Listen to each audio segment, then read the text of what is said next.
2018 में जब Muzaffarpur shelter home कांड के बारे में खबर बाहर आई थी, तब पूरे देश का दिल दहल गया था, रोंगटे खड़े हो गए थे, क्योंकि टाटा इंस्टीट्यूट की रिपोर्ट के मुताबिक बिहार के कई शेल्टर होम्स में जहां पर बच्चियों को या बच्चों को रखा जाता है, वहां पर उन्हीं बच्चों के साथ दुष्कर्म, बलात्कार और मारपीट की खबर सामने आई थी। इसके बाद सुप्रीम कोर्ट ने संज्ञान लिया था इस मैटर का और बिहार सरकार से कहा गया था कि आप ढंग से मॉनिटरिंग भी करें, और सीबीआई को इन्वेस्टिगेशन बिहार सरकार ने सौंप दी थी।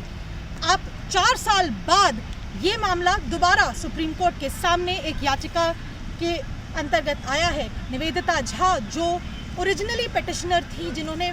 2018 में भी ये याचिका लगाई थी कि बिहार में शेल्टर होम्स में क्या हो रहा है, उसकी मॉनिटरिंग हो, उसकी इंक्वायरी हो। अब 4 साल बाद निवेदिता झा दोबारा सुप्रीम कोर्ट के सामने आई हैं, ये कहते हुए कि 4 साल में भी सीबीआई ने जो इंक्वायरी की और अफसरों के अगेंस्ट डिपार्टमेंटल इंक्वायरी और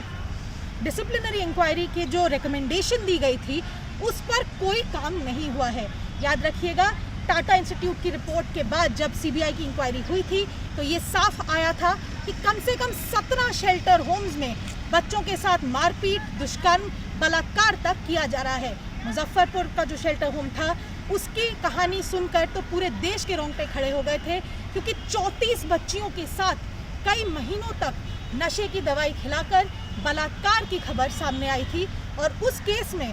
19 लोगों को सज़ा भी हुई है, जिसमें से 10 को उम्र कैद की सज़ा दिल्ली की एक कोर्ट ने सुनाई थी। लेकिन उस कांड के बाद जब सीबीआई ने इंक्वायरी के बाद रिकमेंडेशन दी थी कि जो डिस्ट्रिक्ट मैजिस्ट्रेट्स और बाकी आला ऑफिसर्स हैं उन डिस्ट्रिक्ट्स के, उनके खिलाफ भी कोई एक्शन लिया जाए, तो वो एक्शन लिया गया या नहीं, उसके बारे में आज तक भी कोई खबर ठोस नहीं है। सुप्रीम कोर्ट ने आज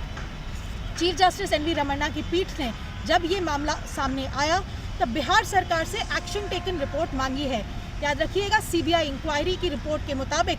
25 डिस्ट्रिक्ट मैजिस्ट्रेट्स और 37 बाकी आला अधिकारियों के खिलाफ डिसिप्लिनरी इंक्वायरी ऑर्डर होनी थी, क्योंकि उन अधिकारियों ने, जो कि social welfare department, women and child development department, police और जुवेनाइल जस्टिस डिपार्टमेंट से ताल्लुक़ रखते थे, जिनका काम ये था कि वो लगातार मॉनिटरिंग करें, लगातार निगरानी रखें कि इन बच्चों को, जो कि सरकारी या एनजीओ के द्वारा चलाए गए शेल्टर होम्स में हैं, उन बच्चों का ढंग से ध्यान रखा जा रहा है या नहीं। उन लोगों ने अपना काम नहीं किया, जिसकी वजह से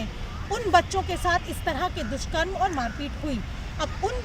ऑफिसरों के खिलाफ क्या एक्शन लिया गया, उस पर action taken report supreme court ने बिहार सरकार से जल्द मांगी है। हालांकि बिहार सरकार की तरफ से जो वकील आज सुप्रीम कोर्ट के सामने पेश हुए, उन्होंने सुप्रीम कोर्ट को बताया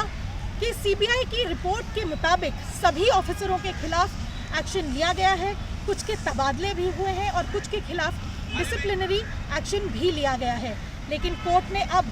पूरी एक्शन टेकन रिपोर्ट मांगी है, और ये निवेदिता झा की तरफ से पेश हुए वकील ने साफ कहा है कि अभी दोबारा फरवरी में, क्योंकि पटना में एक ऐसा ही कांड सामने आया है, वो इसीलिए हुआ क्योंकि 2018 के हॉरर के बाद, 2018 में जिस तरह से रिपोर्ट आई, उसके बाद भी बिहार सरकार ने कोई भी एक्शन नहीं लिया। सुप्रीम कोर्ट ने फिलहाल बिहार सरकार से रिपोर्ट मांगी है और इस बात की सुनवाई अब 2 हफ्ता बाद होगी। नई दिल्ली से कैमरामैन अशोक भनोट के साथ अनिशा माथुर, आज तक।